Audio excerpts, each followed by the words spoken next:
Good afternoon. I'm David Weil. I'm the Dean of the Heller School for Social Policy and Management at Brandeis University. And I'm delighted to have all of you join us today from the Heller, Brandeis, and broader communities for this second conversation about the election, today about the path forward.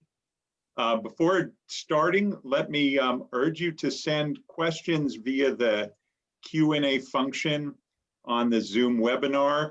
I will try to integrate as many of your questions into the conversation that we have with our panelists over the course of the next hour and a quarter.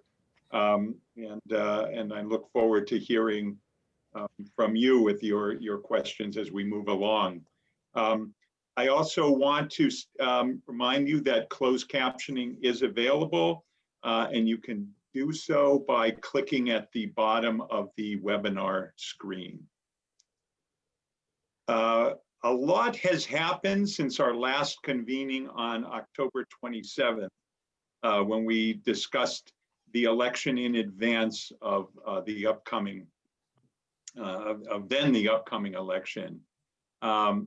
And although the election now has been called by major news organizations and the basis of legal challenges seem to be disappearing very quickly, President Trump has still not conceded the election of President-elect Joseph Biden and Vice President-elect Kamala Harris.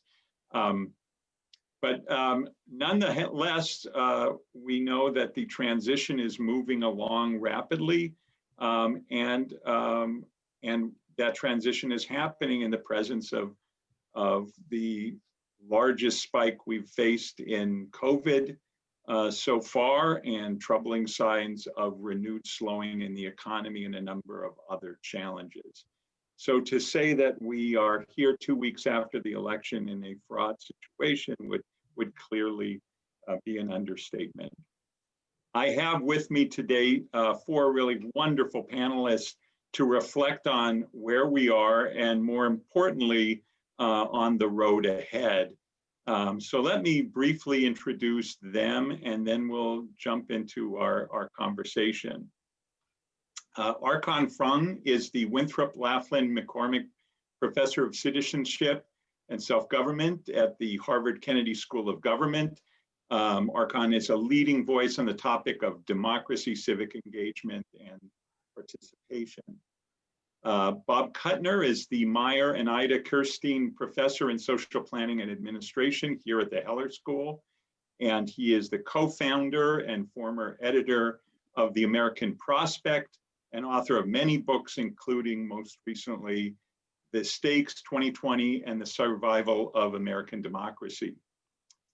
Chris Liu is a senior fellow at the University of Virginia University of Virginia's Miller Center, a frequent contributor on CNN, and served as cabinet secretary and then U.S.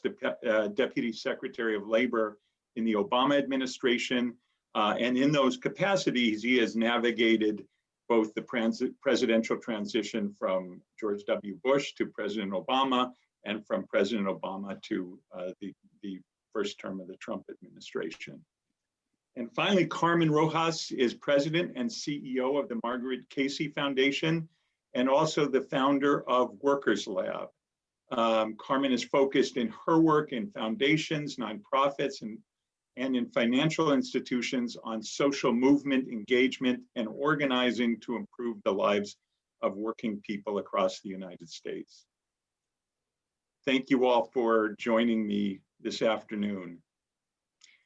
I wanted to start by quoting from an article that came out in the New York Times this weekend that painted the following picture about where we are. And the article said, the quote is, "In an election that broke records for voter turnout and campaign spending, neither Democrats nor Republicans have achieved a dominant upper hand. Both camps are acknowledging that voters seem to have issued not a mandate for the left or right, but a muddled plea to move on from the Trump-style chaos. End of quote. So I would like our conversation to unpack where we are in terms of policies, politics, and democracy in the context of the election, and really talk about what it means for progressive social policy. So in that unpacking, let me start with a question to each of you, and ask you to briefly comment on the broad landscape we face coming out of such an unparalleled election and post-election period.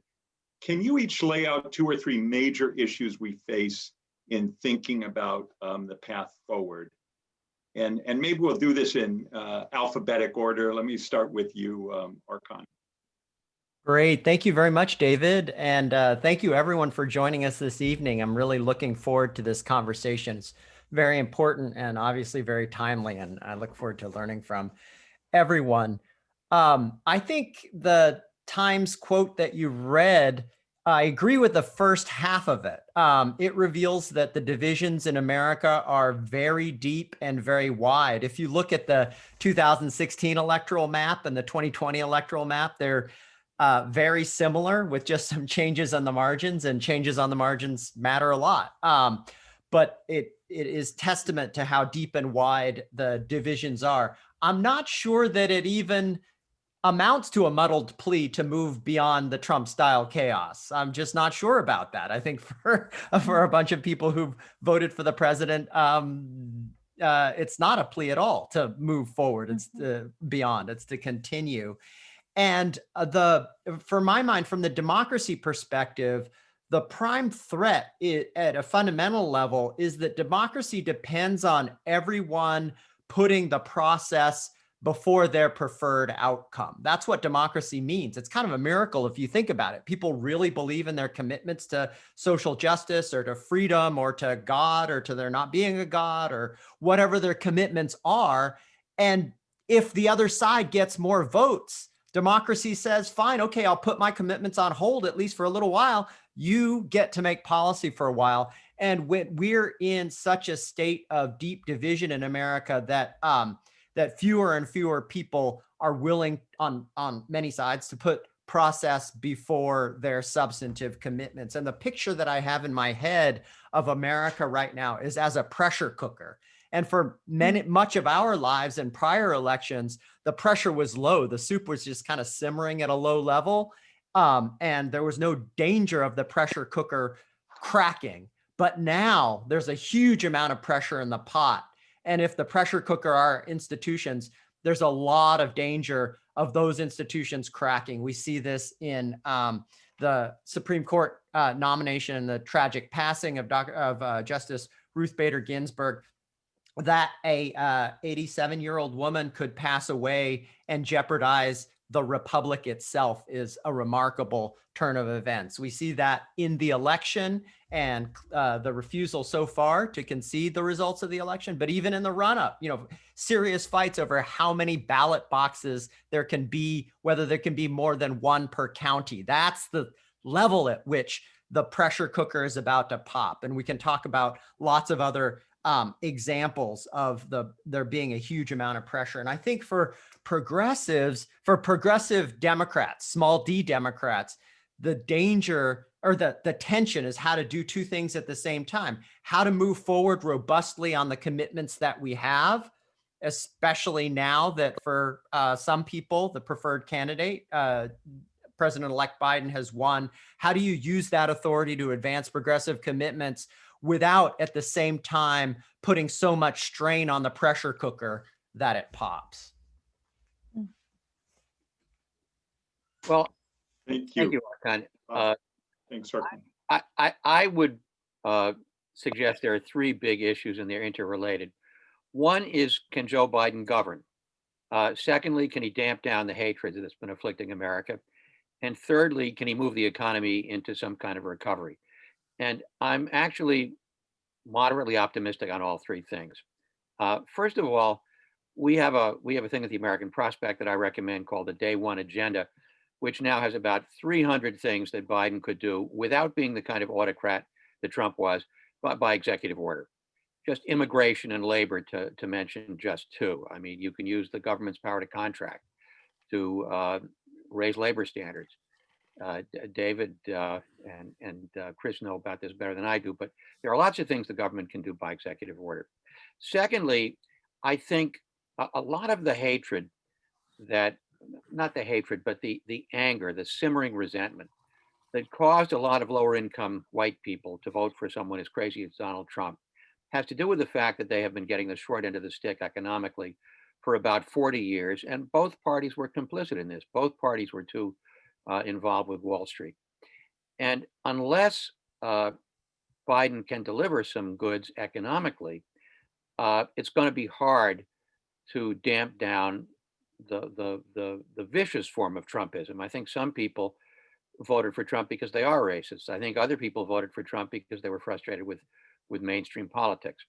Now, why am I optimistic, given a deadlocked Senate, that Trump can actually govern, that Biden can actually govern other than the use of executive power?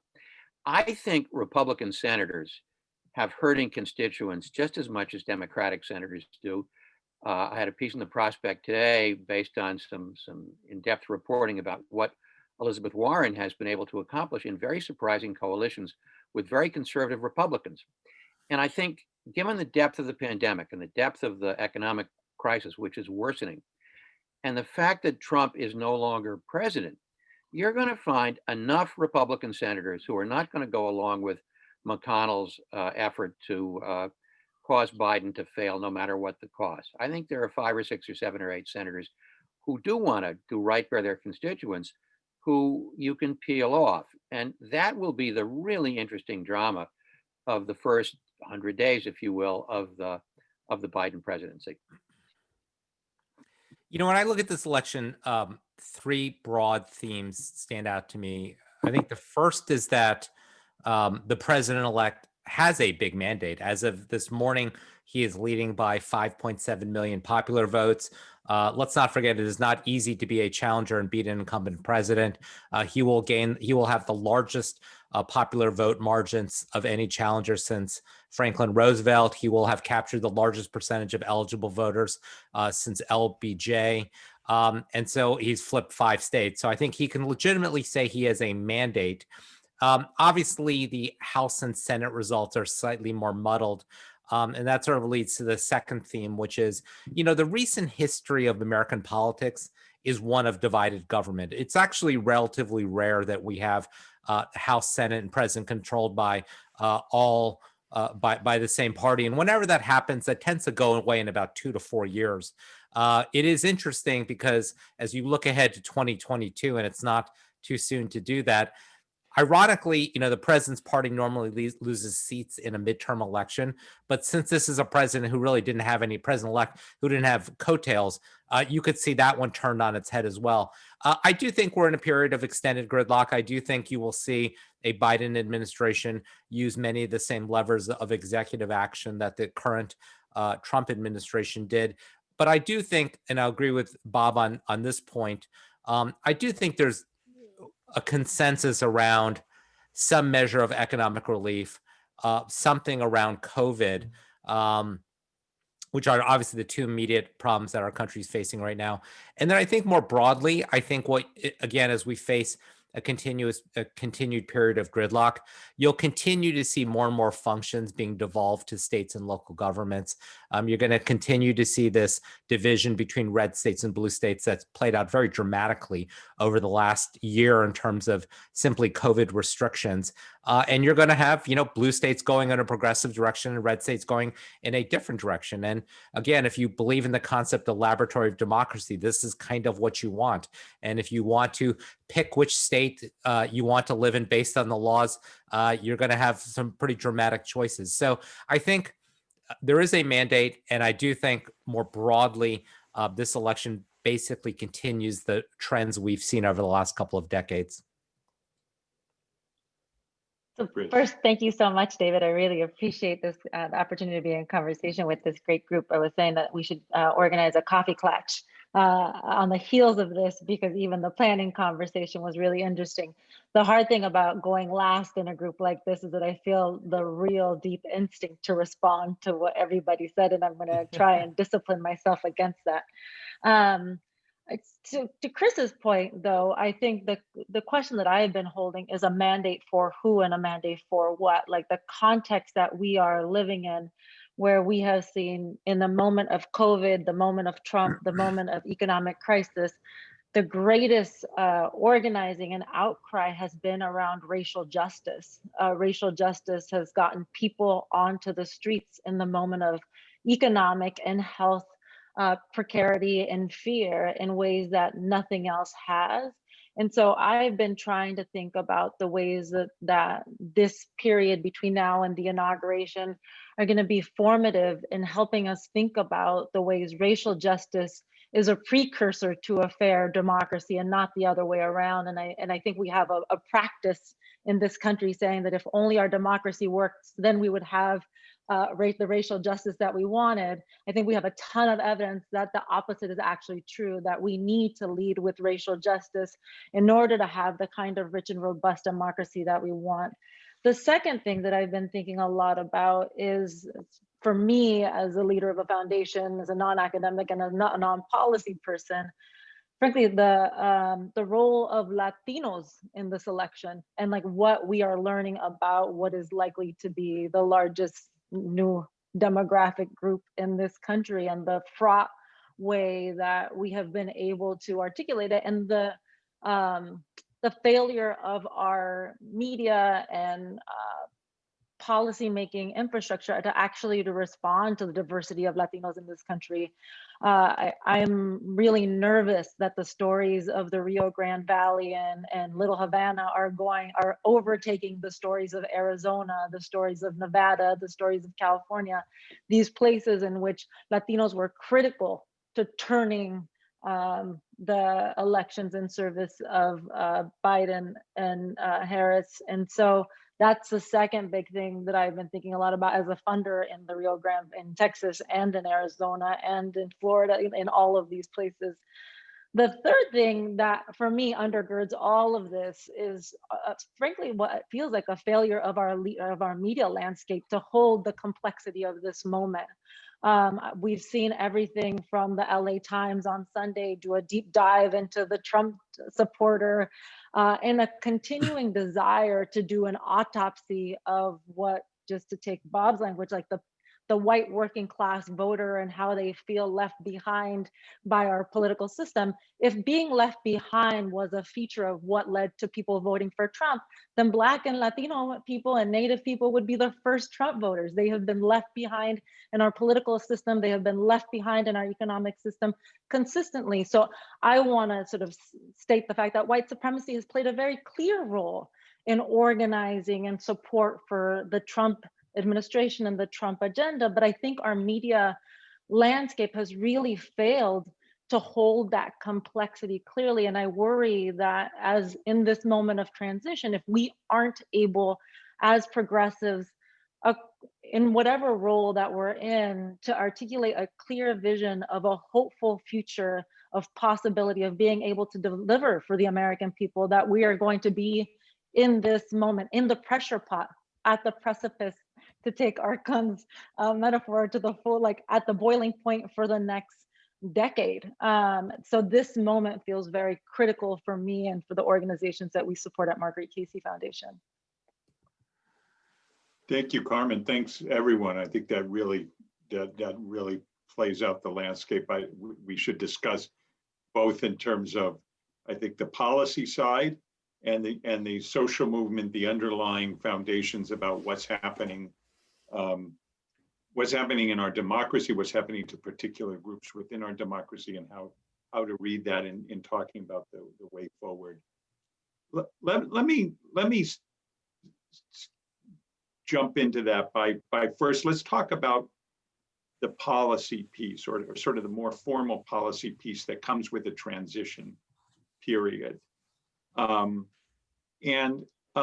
Maybe focusing particularly on you, Chris and Bob, in this first question on that, although anyone else please jump in. What are the particular challenges facing President-elect Biden in putting together a transition and preparing to govern on January 20, particularly informed by the issues that have been laid out here in terms of the expectations, the gridlock, the groups who ultimately contributed to the victory, and understanding those groups' contribution? What are the challenges in mounting a transition? Let me start with you, Chris, who's been through this before. Well, look, I think the challenges start with the period we're in right now. I mean, let's not call this a partisan food fight. What's happening right now is historically abnormal and dangerous. And, you know, we've had presidential transitions in this country for 200 years through war and depression, when the two people involved were bitter adversaries, and they found a way to put the nation's interests first. And so, you know, I've said this on TV way too many times, but you would never turn over the entire leadership of a university or company on one day. Yet we do it for the US government. So, which is the biggest, most powerful organization. And so again, regardless of who you support in this election, the fact that this transfer of power is going to be uneven should concern you, not just from the policy perspectives of the new administration, but I think also in terms of continuity of government, delivery of services, national security, homeland security, particularly at a time when we're facing this twin crisis of an economic recession as well as a pandemic. So even under normal circumstances, transitions are hard. This one's especially hard. I think going forward, I think, you know, obviously the politics will determine the policies. You know, facing potentially a Republican Senate, I think certainly complicates your ability to get the cabinet in that you want. There usually was a tradition in this country that a president got his or her, his cabinet picks, you know, barring some, you know, something really horribly disqualifying. But the confirmation process has become increasingly politicized, like everything else. And then obviously, you know, potentially facing a Republican Senate and with a filibuster and all these other rules in effect, it is challenging to move kind of the big legislative proposals that you want to move. Layer on top of that where the federal budget deficit is at the moment, and the ability or inability to kind of move the big infrastructure, build back better proposals that Joe Biden talked about in the campaign trail. And so I do think I think his appeal has been, he is a unifier. He knows Mitch McConnell. He has the ability to kind of cut these big deals. He has an unusual alliance of people backing him. It's not the Obama coalition, but it's a Biden coalition. A little bit less people of color, a little bit more whites. And so it's an interesting coalition. It'll be interesting to see whether he can find the middle that allows him to pass legislation. But I suspect that if he can't do that, you know, as we've seen over the last 4 years, executive orders can be quite powerful. And I think particularly in terms of an executive orders coupled with a series of regulatory actions, particularly on labor issues, environmental issues, immigration issues as well. And you've already seen the president-elect's team say that on day one, you know, they're going to rejoin the Paris Climate Accords. They're going to rejoin the World Health Organization. They are going to reinstate the DACA program. Those in and of themselves are three really big changes. So again, I think, you know, this administration, like all, will move in a bipartisan fashion. We'll try to work collaboratively with people in Congress, but if they're unable to do that, we'll then resort to executive actions. Bob, you had a sort of an optimistic tone in your opening remarks. It just talk about the same congenital optimist. So, in terms of fashioning a cabinet, Biden and his senior team are playing a kind of three-dimensional chess where you're looking at race and gender and region and expertise and ideology. And you have all wings of a coalition party claiming that we were the ones who put you over the top. You know, African Americans and Latinos and labor people and everybody, because the election was so narrow, everybody can claim with some credibility that it was our folks who put you over the top. So this is quite a job, quite a challenge. Then you have the fact that although there's a lot of pressure from the progressive wing of the party, Bernie Sanders did not get the nomination, and nor did Elizabeth Warren. And yet, because of the pressures of the moment, Biden is sounding more like a progressive and not quite as centrist as some folks might have thought he sounds like. So there are all these pressures on him, including the pressure to deliver. Now, Trump has been a great unifier. Until Trump actually concedes, nobody is going to be terribly critical of Joe Biden. And then all of the pressures of a coalition party are going to come to the fore. I, as a progressive, I mean, the one candidate I most admired was Elizabeth Warren because she's a progressive who gets things done. So I worry that there is an undertow of the old guard that's too close to Wall Street, that's too inclined to be deficit hawks at a time when we just need to run the spigots wide open. And I think it's the tension between that undertow and the imperatives of the moment. And my hope, given some of the things that President-elect Biden said in debates and during the campaign, is that he is somewhat more progressive than his billings.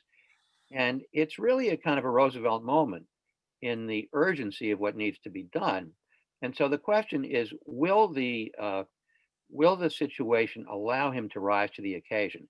Because I think if he does, there even among Trump supporters, you know, there's a lot of skepticism about how completely certifiably insane the president of the United States was, which means that there is a lot of goodwill awaiting a man who is fundamentally decent, fundamentally principled, and wants to do right by America. Let's look at that a little more closely, and what kind of pressure, as you say, Bob, after the inauguration, when members of the coalition that ultimately elected Joe Biden as president, the unification of having Trump out there is gone. I'm struck by something you said, Carmen, about, you know, the absolute importance of the social movement reflecting the Black Lives Matter movement in regards to the call for racial justice, and what an animating force that was for so much of the last year, coming into this as part of the engine, the social movement engine that led to this political outcome. You know, there are other parts of the coalition that ultimately led to the election that are out there, and the sort of the push and pull and expectations of these different groups all coming to fruition post-election. I'd like to hear from you, Carmen, and from you, Archon, as well, in your pressure cooker analogy, about what does that mean in terms of challenges and opportunities for that coalition moving policies in different ways post-election? How does that play out? You know, one of the things that from social movement organizations and leaders that was really clear going into this election was that there were two options, right? Like there was an option of reform and there's an option of a radical reinvention of what we want our democracy to mean, who we want it to serve, how it should function fully to represent all of our dreams and aspirations.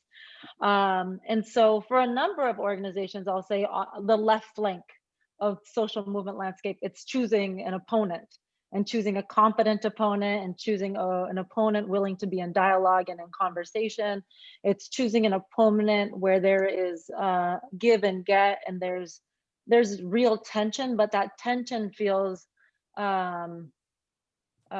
committed to this future democracy that we want. So in that flank, I feel like there's a lot of clarity that Biden is the best opponent to have, right? Like a Biden administration, there's room, the mandate feels very clear. And I think something that was brought up earlier in our prep conversation that has been sitting with me since yesterday is this idea that cities and states actually are mattering more and more to the communities that we care about, right?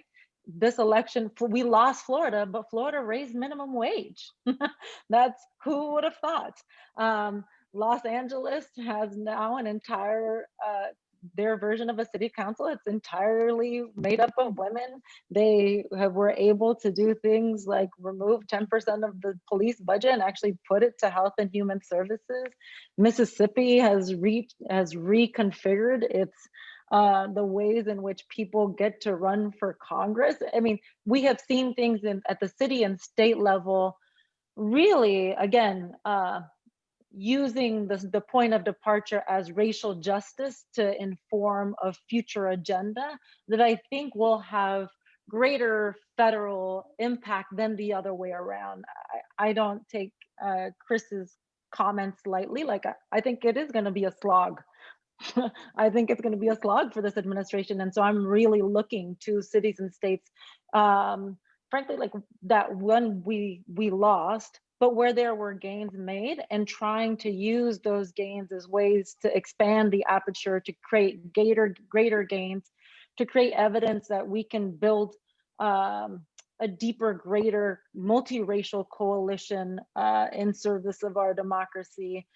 I'm also, again, I'm like, this is like part of the job as being the Latina on the panel, but like, I think we need to have a real conversation about, for non-Black people in this country and non-Native people in this country, and so specifically for Asian and Latino people, where are we sitting in the historical moment in this fight for racial justice? And it's not clear to me. It's not clear as a Latina that my community is in service of racial justice. And I think that there's a real tension that we need to grapple with within our communities, and then within the broader community that is fighting for racial justice, to have a sort of a clearly articulated vision that is not anti-Black, that is not pro-Native erasure, but that can actually situate us as Americans in the story that has been so fraught.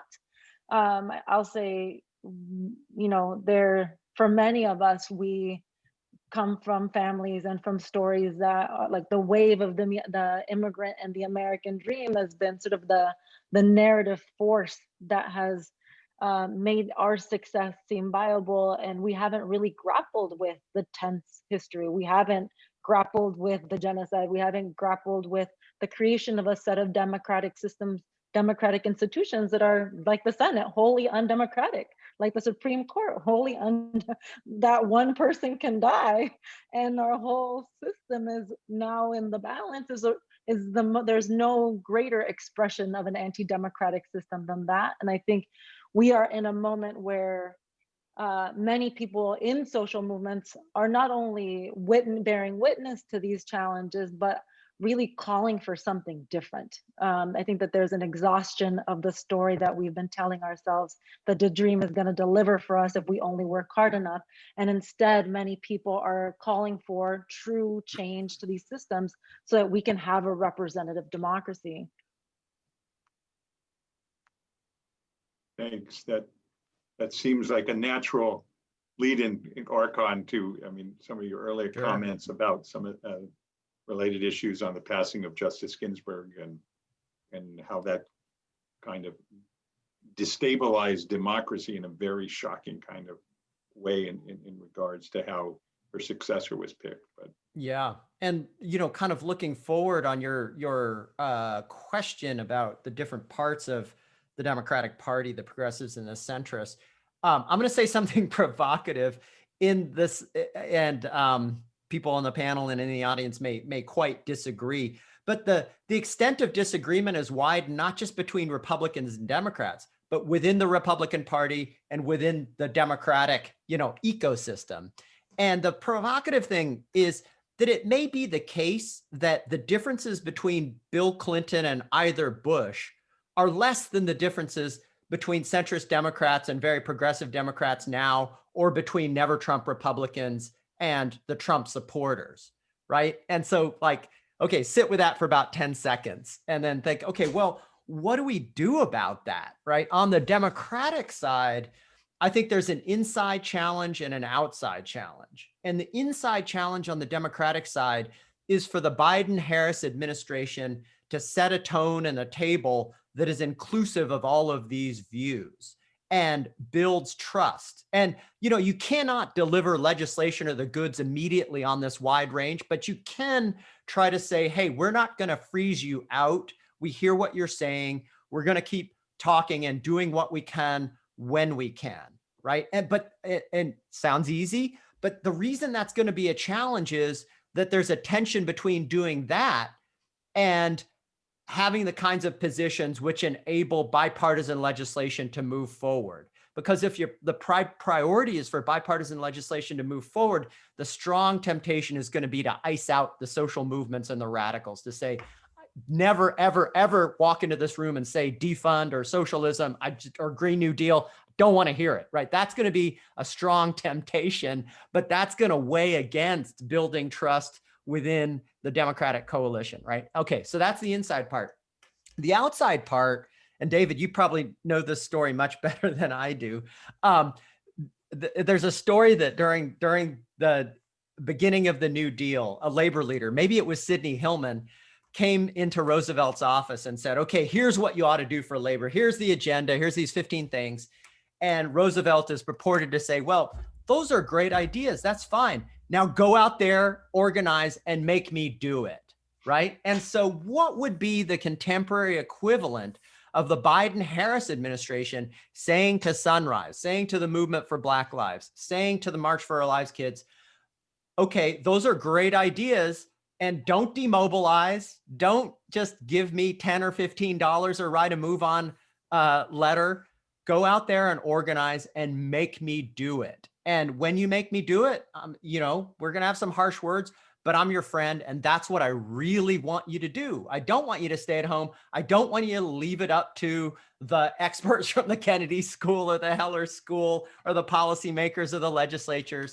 I want you to go out there and make me do it. Like, what would the 21st century version of that be like? I don't exactly know, but I think that's a critical question for the outside piece of it. So let's continue on this. Let me throw it to the whole group. Picking up two things, that one that Carmen was talking about, one that you're talking about, Archon, and linking it back to kind of then the Washington gridlock we potentially have that Bob and Chris have talked about.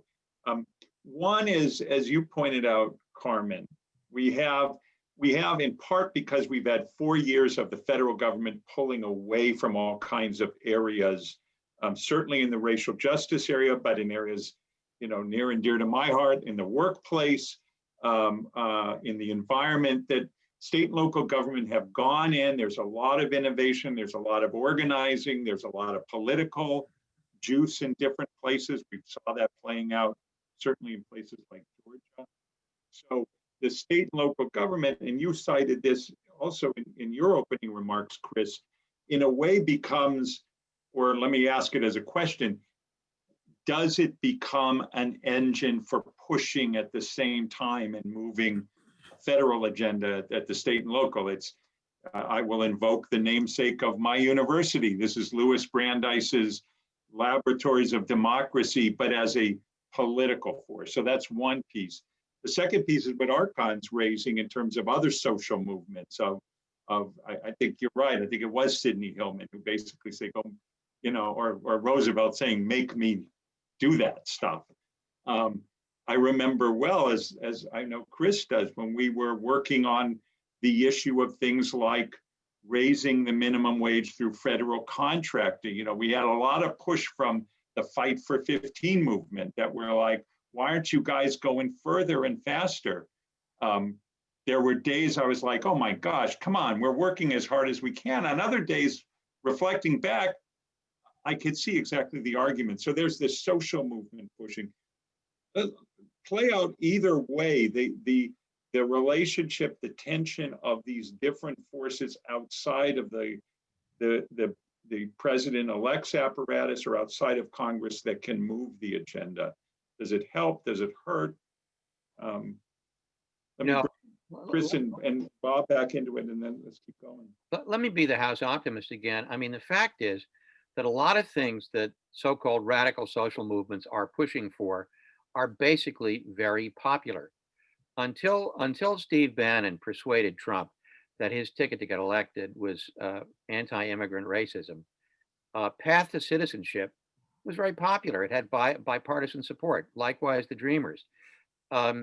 So reversing some of that hateful stuff, that's popular. Green New Deal is basically popular. Infrastructure investment with good wages, that puts Trumpies back to work as much as it puts Latinos and African Americans back to work.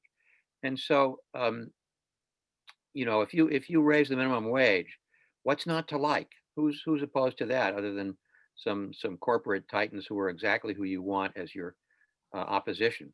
So some of the radicals in the social movements have been demonized, but I mean, the figure of people who would like to join a labor movement if they would not be risking their job is back up to 60%. And some of the most creative organizing in the country is being done by so-called alt labor outside the scope of the Wagner Act, which has been almost nullified administratively.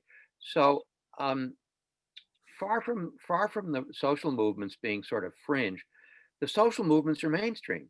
And I think if you look at the New Deal, the symbiosis between the Wagner Act and the CIO organizing in the late 30s, it wasn't the Wagner Act that built the labor movement. It was the courageous on the ground organizing by auto and steel and rubber and textiles. And we could do that again if we had an administration that was friendly towards organizing. So I think the irony here is that there is maybe less tension between social movements and what the insiders do than we sometimes think.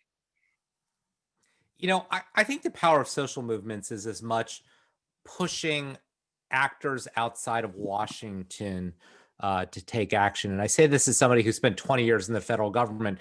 The real change isn't happening through legislation right now. It's happening when last summer, Business Roundtable, a group of 200 CEOs, issues a statement on the purpose of a corporation is not just to maximize profit, but to help external stakeholders like workers or the environment.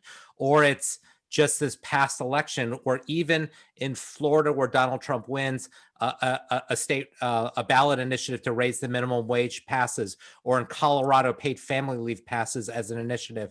And David, we saw this. I mean, the federal minimum wage has not gone up since 2009, but around the country, states are increasing it. And every time it comes up on the ballot, it always wins in very, very red states.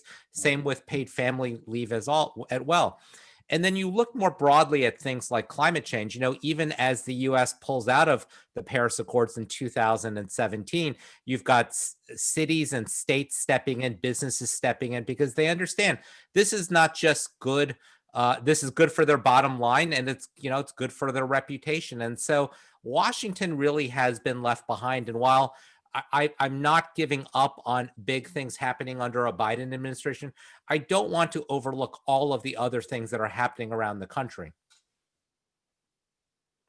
I mean, I think the question that this leaves me with then is, if Washington is being left behind, how do we bring it up to speed, or how do we make it matter? The thing that is, in all of the places where we have seen these victories, be it on minimum wage, be it on any sort of climate legislation, be it on worker protections, it's clear that there is like a visibility of my neighbor, a desire for collective well-being and good that people are willing to vote for in ways that may personally, materially impact them, that may ask them to give a little bit more of themselves in service of and us.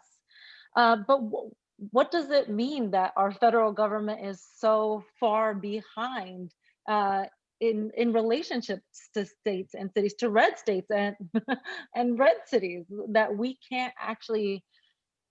The question I'm holding as a progressive is, how do we make the state meaningful for people in this country? And for so many people, it has lost meaning. The story of the Rio Grande Valley is a story of people being left behind, that we have not done enough to actually articulate a vision and a set of policies that make a meaningful material impact on the lives of people. And I think like immigration is an easy one, but like when we're talking about taxes, I feel like progressives have abdicated their responsibility to have a true conversation about taxation in this country. We've refused to bring it up. We've let the right dominate and organize the conversation around taxes. So we want a rich and robust safety net and a state that helps deliver for us, but we don't want to talk about who needs to pay for that.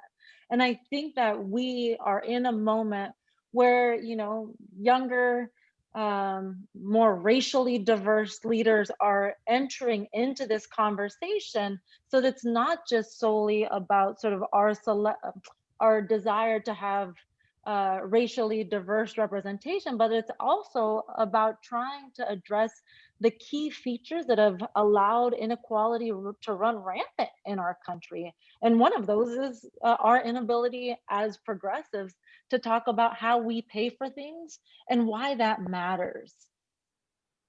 So Fung- can I, we had a really interesting in our pre-meet conversation in a way by this, and I think it was raised by something Archon said about the role in many years ago, Grover Norquist played in kind of fusing the outside game with the agenda of at that point, the Republican Party.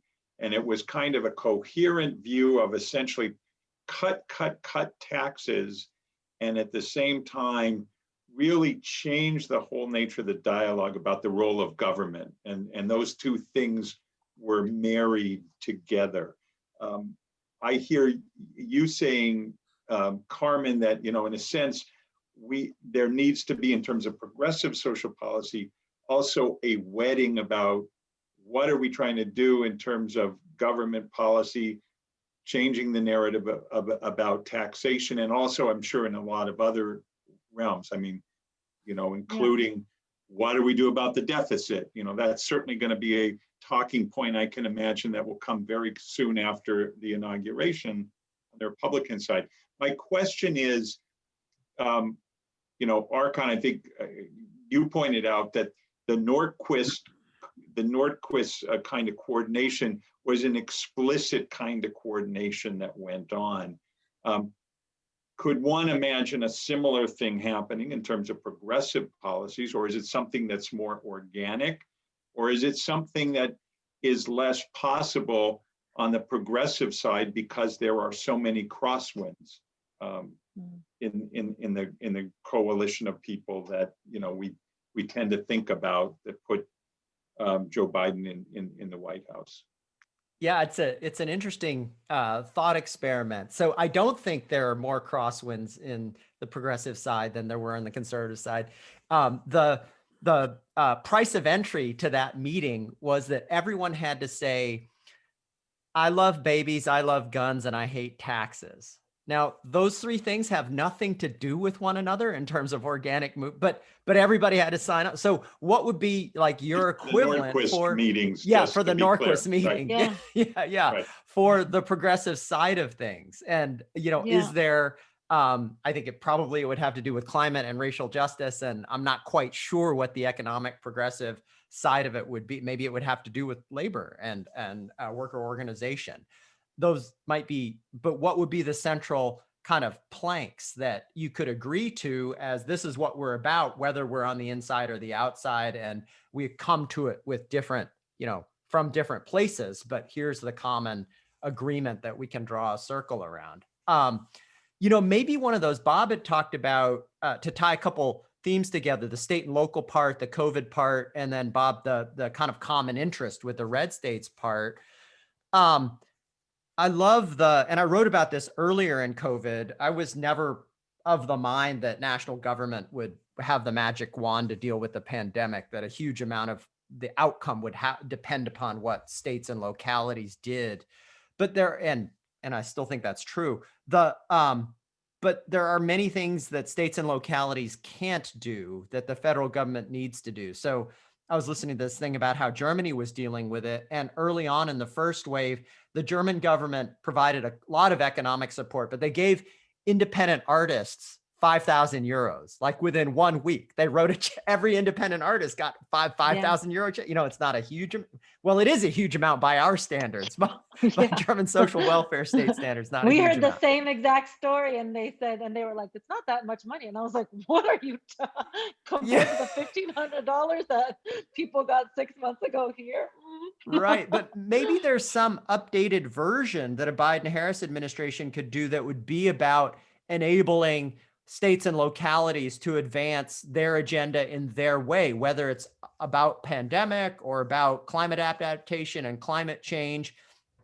And, you know, in red states and rural communities, they would have different approaches, but it might be the kind of policy, kind of updated, you know, kind of block grant general idea that the federal government can do that states and localities can't easily do by themselves for resource reasons, that that people would support across their political divides. I mean, that's one of the ideas that this conversation made me think of. Chris, Bob, just any thoughts on this side of it? Well, I wrote a little column the other day where I took the example of the Alaska Permanent Fund, which is funded by oil revenues, that gives every man, woman, and child in Alaska between $1,000 and $2,000 a year, depending on the price of oil, just for being a resident of Alaska, because a Republican governor, 50 years ago decided that this was too good to give to the oil companies, so give it to the citizens. So my version of a universal basic income would have Joe Biden stand up and say, I want to tax financial transactions, I want to tax wealth, I want to tax anything whereby industry profits based on taxpayer-funded research. And I want to cut a check to every man, woman, and child of, pick your number, $500 a month. And, you know, that cuts across race. It cuts across Trump voters. It doesn't involve any bureaucracy, any means test. And Mitch McConnell, you want to oppose that? You go right ahead, baby. So there are things that Biden could do that are unifying, that are transformative, that are politically astute, that he needs to do, and draw some lines where you put the Republican obstructionists on the wrong side of social justice, on the wrong side of history, and in the process you build coalitions. I want to think a little more about the people who potentially would oppose proposals like that, or some of the other ideas that have just been discussed. There are always millions of people in any presidential election who are on the losing side. And I think, as Chris, you pointed out right at the beginning, by any number of measures, Biden won by a mandate. I mean, won by numbers we have not seen, and certainly in terms of the absolute numbers, by the spread of the victory over Trump in the popular vote and in the electoral vote, for that matter. And yet, the losing side this time is particularly passionate, particularly vocal, obviously being stoked by the person who lost in not accepting that loss. You know, so there is one way this whole situation is therefore depicted is, you know, you have to think about governing in the wake of those 72 million people who are very upset right now. One of the questions that came in on the Q&A is really picking up on that and saying, you know, Donald Trump might lose the White House, but he will remain a political force from the outside. So I guess the question I would ask is, if you accept that framing, how should the Biden administration think about those 72 million people in governing? Or, you know, I think in our pre-discussion, some of you don't agree with the framing itself, that the framing is kind of asking the wrong question. But let me start with you, Chris, since you kind of raised this fact that we sometimes lose in the coverage, that it was a historic vote in favor of the president-elect. How does that sort of put you in terms of how he should think about the Trump voters? Look, I think fundamentally this comes down to tribalism, and how you see the world, how you see the economy, how you see these policies. I mean, let's just take the last impasse in terms of another stimulus package. You've got Democrats who started at $3 trillion, went down to $2 trillion, and then you had Mitch McConnell ending up at $500 billion. So there's a pretty big delta between the two. And what are we talking about? We're talking about another round. We're talking about extended unemployment. We're talking about another round of stimulus checks. We're talking about more money for testing, more money for state and local governments to avoid layoffs of police and firefighters and teachers. Nothing in there. If we simply went out and talked to the American people, there's not a lick of that that's controversial. I mean, let's stipulate we've long since given up on any fiscal responsibility. So handing money to the American people in the abstract is wildly popular. But the fact that Mitch McConnell could stand there and block it shows that he doesn't care, because his side will believe what he says. And if the shoe is on the other foot, he will support it and Democrats will block it. And I do think I think that's the challenge now in trying to make policy in Washington, because it's not necessarily based on rational ideas. I mean, if it were based on rational ideas, we would have easily come up with a fix for the ACA so that there wasn't a case before the Supreme Court, because there's an easy policy fix there. And, we can all broadly say, hey, we all want protections for pre-existing conditions for 130 million people. We all know what the answer to how to fix this is, but we don't have the political will to do that because we're broken into tribes. So I don't, all I'm doing is diagnosing the problem. I'm not necessarily coming up with the cure for this, but I will say this idea of Donald Trump being relevant in politics, I think will be an issue. I think, for better or worse, I think we need to recognize that we have seen in the last two presidents with Barack Obama and Donald Trump, not only two of the most polarized presidents in history, but two, frankly, once in a generation politicians who have the ability to rally their bases in a way that other politicians on their side cannot do, and who can build a coalition that can't easily be replicated by anyone else. And so it goes back to this idea that while I believe Joe Biden had a mandate here, I'm not so sure I would read too much into what else happened, with the House and Senate, because this is in many ways an aberrational election. Donald Trump has the ability to bring out low propensity Republican voters who will then vote all the way down ballot, the same way that Barack Obama could do that in 2008 and couldn't replicate that when his name was not on the ballot. Biden needs to do two things that seem to be in conflict with each other. First of all, this is a year, as we saw last summer, when there needs to be a long overdue racial reckoning, coming to terms with American racism. There's a book that I highly recommend by a moral philosopher and historian named Susan Neiman called Learning from the Germans. And her point is that after the war, ordinary Germans thought that they were the victims because they suffered so badly during the war and the aftermath. And only by a long, long process did they come to terms with what they had done. And Neiman's point is the American South, the white South, still thinks of itself as the victim of the Civil War. We have only begun the counterpart of that process. So that's overdue.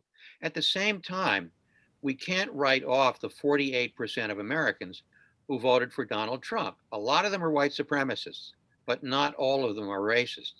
So how do you do both things? And I want to quote something from Dr. King. This is one of the things he said on the third attempt when they finally got across the Edmund Pettus Bridge in the Selma to Montgomery March. And he said, the Southern aristocracy took the world and gave the poor white man Jim Crow. And when his wrinkled stomach cried out for the food that his empty pockets could not provide, he ate Jim Crow, a psychological bird that told him that no matter how bad off he was, at least he was a white man, better than a black man. And I think there is a potential coalition between people of all races who have not been treated decently by the economic elites that really run this country. And so on the one hand, you need an overdue racial reckoning. On the other hand, you need an economic reckoning. And if those things can come together, maybe we can come to terms with our past and move forward. Get in for a sec. I agree and am completely sympathetic to a bunch of these policies, but I'm attentive to Chris's point about tribalism. So part of what I'm stuck on is that the messenger really matters, right? So political scientists talk about affective polarization. It's not really about the policy, but about the tribalism. So if I'm affectively polarized on the right, I don't really care what's in the ACA. I don't like it because it's Obamacare and Obama proposed it, right? It could have anything in it. It's about the tribe, right? And then so how do you get these policies, which do on any public opinion survey, large majorities support them. But if they're proposed by a capital E Democrat, then it's the tribalism that's doing the work.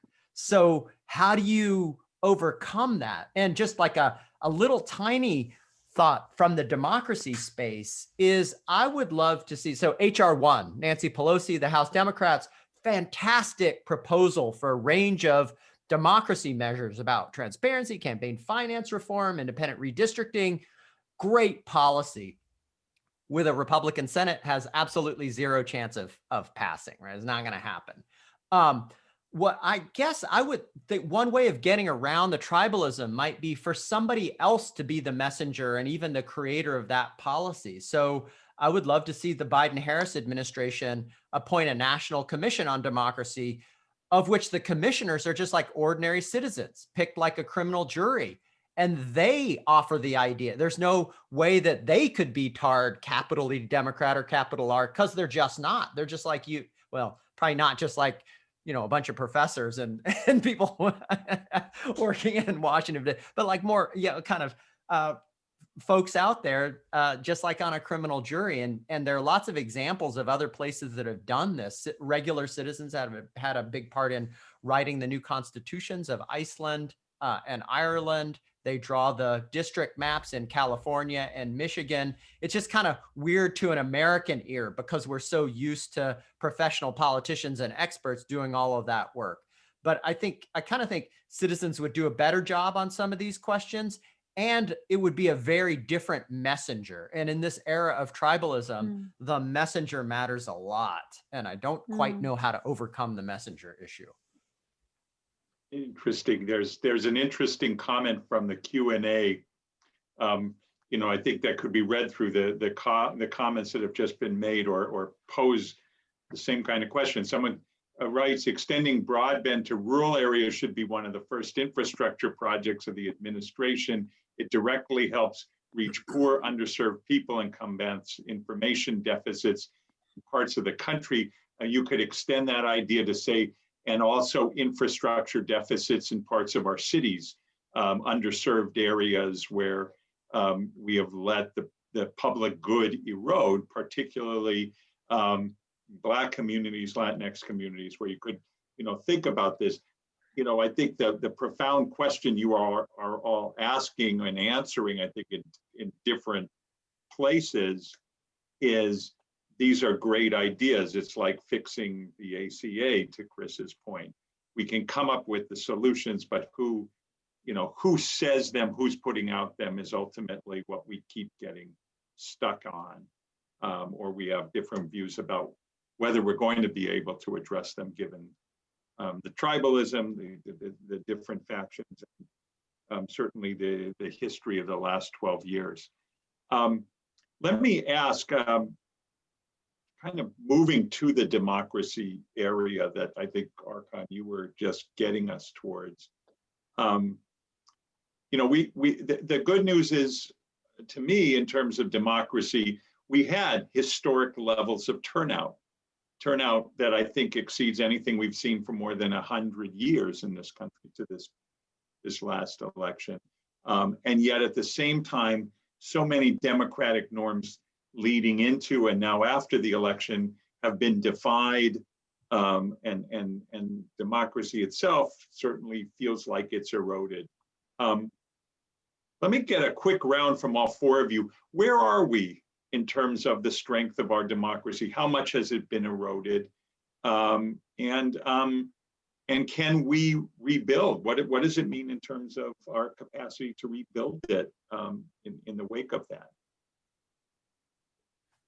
I'll start. I mean, I think we are at I feel like we're at a -5 on a 1 to 10. I don't know if we had to give a numeric spectrum just for the context really does matter. So listening, talking about record turnout without talking about the ways in which people had to wait 13 hours to vote.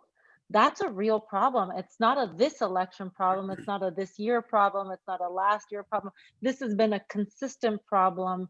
And I think the right in this country is okay winning by any means. That democracy, the type of win does not matter. It's the win that matters. And we're seeing that in the ways in which the main vehicle for participation in our democracy, we've created these, we want to give people stickers for jumping over cliffs.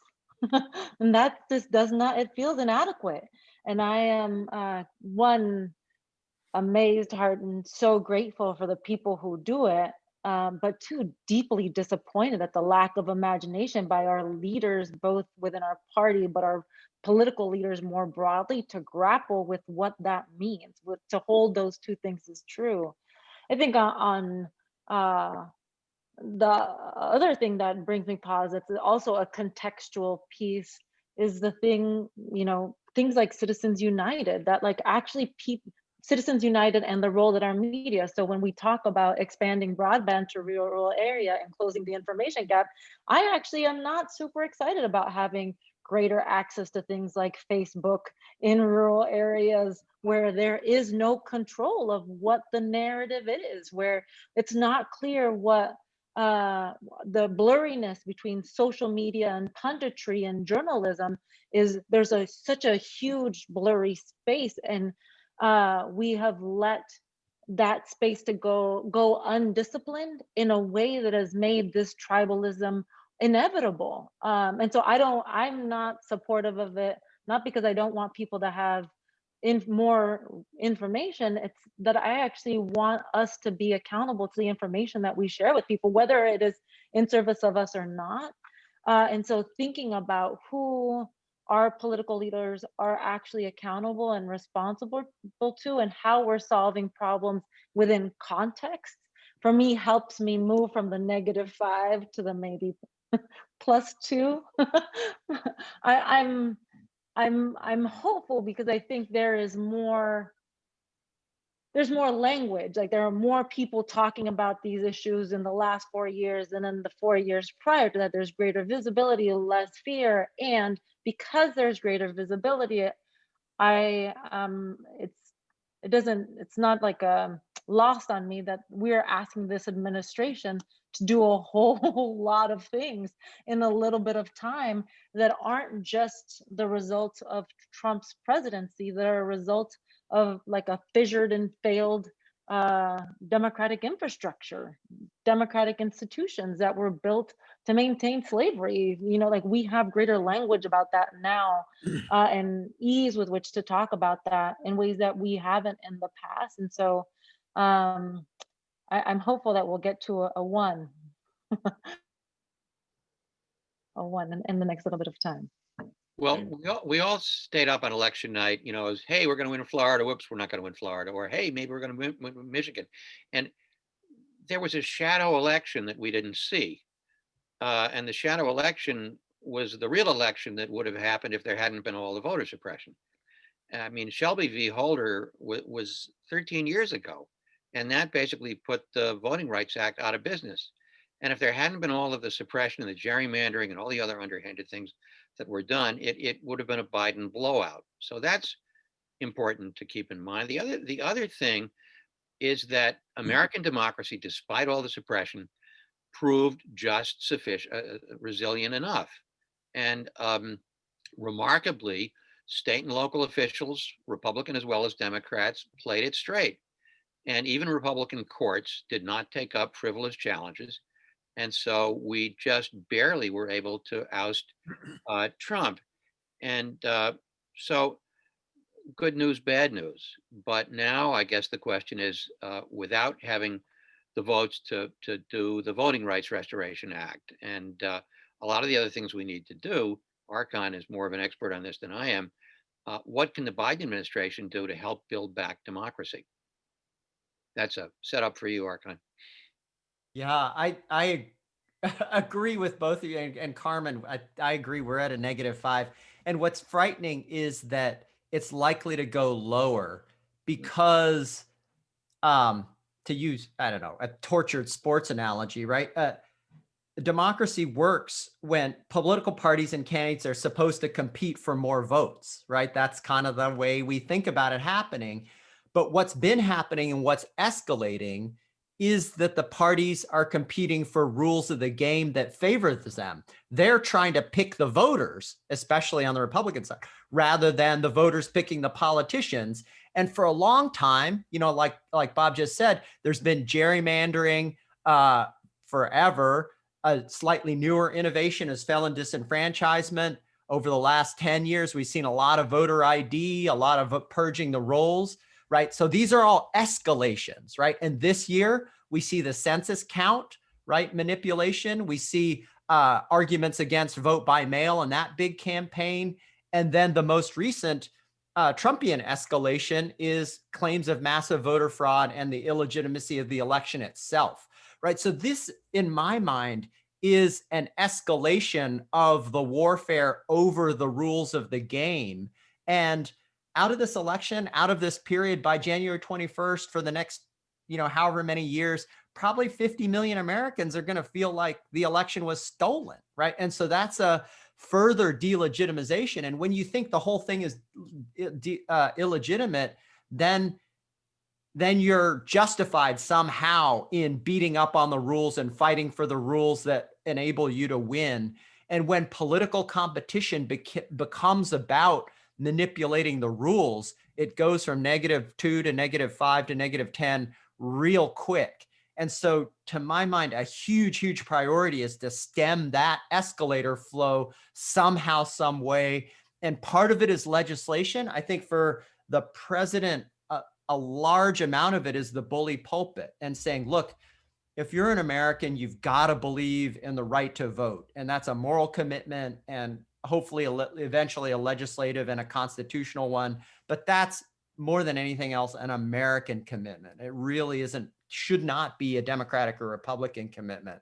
And unless we get that out there and a lot of people believe that, it's going to be this like escalating escalator to worse democracy because the two sides are fighting as hard as they can over the rules themselves rather than competing within the rules of democracy.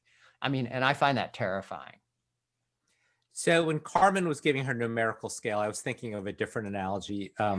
If you're familiar with the doomsday clocks that the bulletin of the atomic scientists did, you know, we were like 1 minute before midnight. I feel like we're probably 2 minutes before midnight right now. We've pulled back from the brink, but I don't think we fundamentally have fixed the flaws in our democracy. And I think what we've seen over the last 4 years is that the guardrails of democracy have held up okay, but they've been badly eroded. And all of the things that we thought were laws were really norms.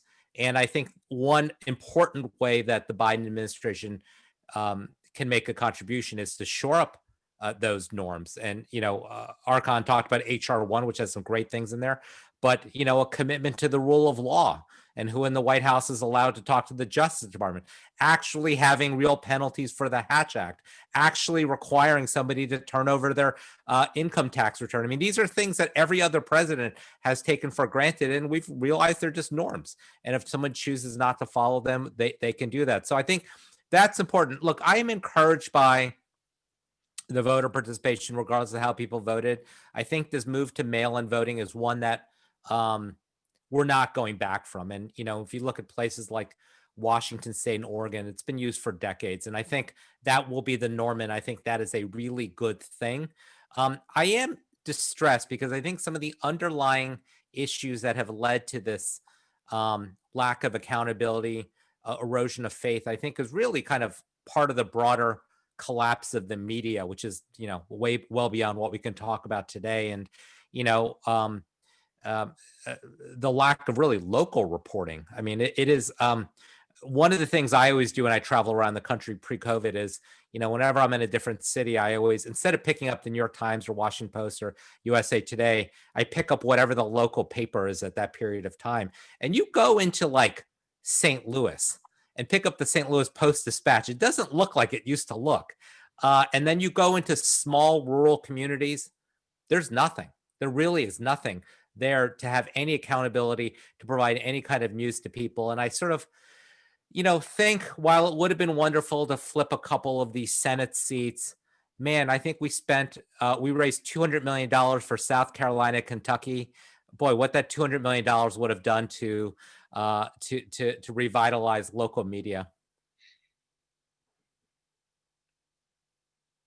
We are sadly at time. I just looked at the clock. I can't believe it's gone by this quick. But I am going to ask you all to answer one more final question. And it's the same question I asked at the end of our pre-election panel. And I feel like we have to. One of the reasons I admire all four of you, and I've had the good fortune of having lots of discussions with all four of you, this discussion has been just wonderful in bringing different perspectives on this common issue. But I respect all four of you because I think at root, you all are optimistic people. So I want to leave this conversation as we left the pre-election conversation with the question, what's your source of greatest hope right now? And I'll ask you to say that maybe in a sentence or two, but where do you get hope in the face of the huge challenges, particularly the ones all four of you just described? And maybe we'll do reverse alphabet this time. So I'll start with you, Carmen. I am hopeful that I'm hopeful in this moment because I'm seeing a great recommitment to the promise of our democracy by so many people, that the fight for me that Archon described earlier, that like between the flanks of the Democratic Party and across the Republican Party, that these fights are so visible to so many people, for me, shows a deep commitment to the promise of a collective us and a collective future for our well-being on our side, right? Like that the tensions are about how we get there, but not that we don't have a fundamental belief that getting to a more perfect union, to getting to a representative democracy and economy are not only possible, but that people are fighting for the privilege to make it real fast, is a thing that is like the animating force for me and my work, but that I'm just seeing so many people in cities and in states across the country really trying to contend for, is the lights the fire inside of me. And it makes me so hopeful for the years to come for us. Thank you. Chris? I am optimistic about the engagement of young people. And we saw that this summer with the racial justice movement. We've seen there are very powerful force behind the climate change movement. And I think the challenge for the political parties is that when young people register to vote, by and large, they register independent or unaffiliated. And I think the party that can actually appeal to them on issues, I think will gain their long-term allegiance. I want to put some statistical backing behind what Chris just said. Young people are less likely to be haters. If you look at public opinion polls, young people are much more tolerant across race. They're much more tolerant of LGBT rights. 56% of white voters aged 18 to 29 voted for Joe Biden, whereas a majority of white voters voted for Trump A majority of white voters voted against Barack Obama. And the evangelical churches are losing their young. And this is not just because young people are naturally idealistic. There's a cohort effect. The people who grew up in the New Deal era were New Dealers all their lives. And the young people who are growing up in this era are less inclined to be haters than their parents or their grandparents. Yeah, I want to second the youth point. A lot of young people are getting involved and bringing ideas and passions that are very important and novel and energetic.